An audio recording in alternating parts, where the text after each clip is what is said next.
喺韓國請人食豆腐係一件好事，因為代表咗以後唔會再俾人拉去坐監，一切都會順順利利。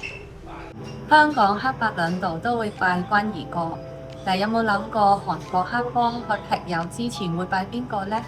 會唔會拜關二哥？佢哋嘅紋身會唔會係左青龍右白虎呢？佢哋嘅大佬同雙花紅棍又會紋啲咩喺邊度呢？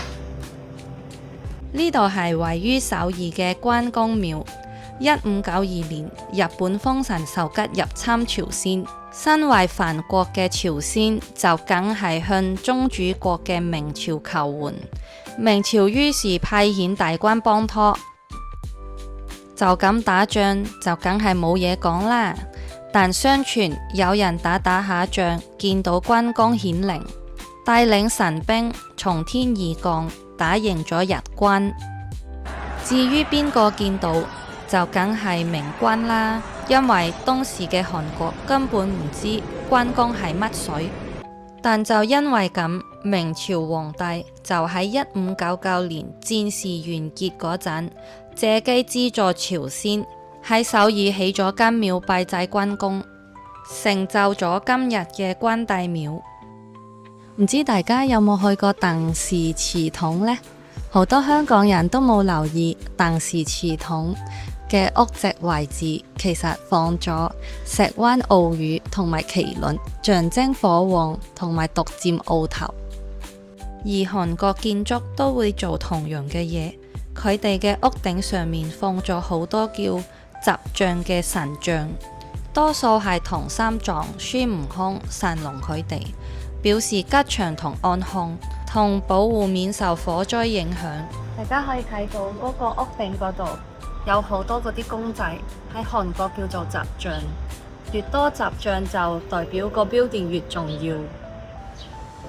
至於點解咁多廟唔起，而會選擇起關公廟呢？原因就喺呢塊牌度啦。顯聖保梵，忠心咪保得住個國家咯。咁朝鮮政府都唔係傻㗎，雖然起咗關帝廟，但時至今日，韓國人都只係知道佢係乜水，但係就唔知佢有咩咁猛料，發展唔到好似華人社會咁黑白兩道都會拜嘅圖騰。根據當地研究顯示，韓國黑幫係好少拜關公嘅，反而佢哋會以薩滿同天主教為主。尤其是當新架步開張嗰陣，譬如 KTV、夜總會、色情場所等等，佢哋會請薩滿巫師做個開張儀式，會斬豬頭，同埋會塞張5萬won喺個豬嘅鼻同口度，寓意唔好俾差佬捉到。有啲好奇嘅，發現咗呢度好多即係牙醫咧，會同嗰啲夜總會咧同埋一齊。好多間美容店或者牙醫診所，樓上樓下都總會有間夜總會。喺高麗同朝鮮王朝，紋身原本稱為瓊形，係會喺犯人嘅面或者身上刺字，作為犯罪標記。但受日本殖民時期同ヤクザ文化影響，日式刺青喺明治維新之後被列為非法，因此被黑幫吸納，成為咗對抗主流社會同埋忍痛以示忠誠嘅意思。韓國人同時受儒家文化影響，黑幫會根據社團入邊嘅地位高低而紋唔同嘅圖案落去，但係如果散仔紋錯嘅話，就會俾人清理門戶噶啦。韓國黑幫認為自己嘅身體本身就係一個神壇，散仔通常只可以紋啲簡單嘅圖案，唔可以紋龍或者神佛上身。而高級少少嘅領班可以喺身體局部位置紋多少少身，通常會紋錦鯉，象徵努力游向龍門之意，但仍然唔可以紋龍嘅圖案。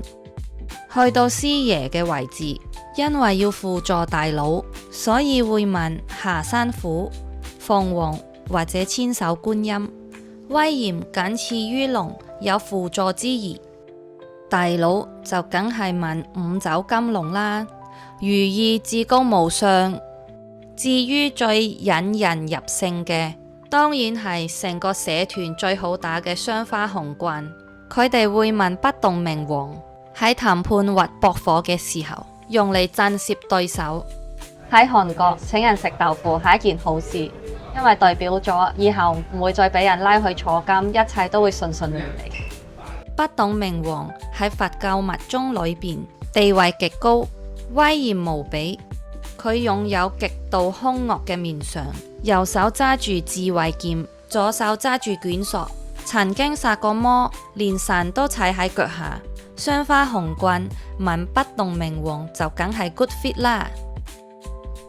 韓國人認為太陽花係代表招財，呢啲意頭嘢就梗係擺喺門口度啦。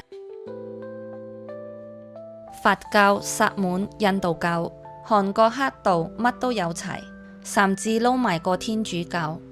唔少堂口會借教會之名洗白，劈友之前仲會喺教會集合，祈個禱先。以前韓國軍方見到人紋身就唔會收噶啦，唔少人加入黑社會就係為咗逃避兵役，但係到咗今日就冇呢支歌仔唱噶啦。究竟紋身真係可以做到不戰而屈人之兵，定係純粹係精神勝利法呢？咁就要等到時真講數嘅時候先知啦。喺韓國呢度揾到個地方食放題，其實都幾抵食，因為一個人除翻開係130蚊港紙到，都幾多嘢食。同埋不過佢啲嘢呢就有啲偏甜同埋 creamy 啲。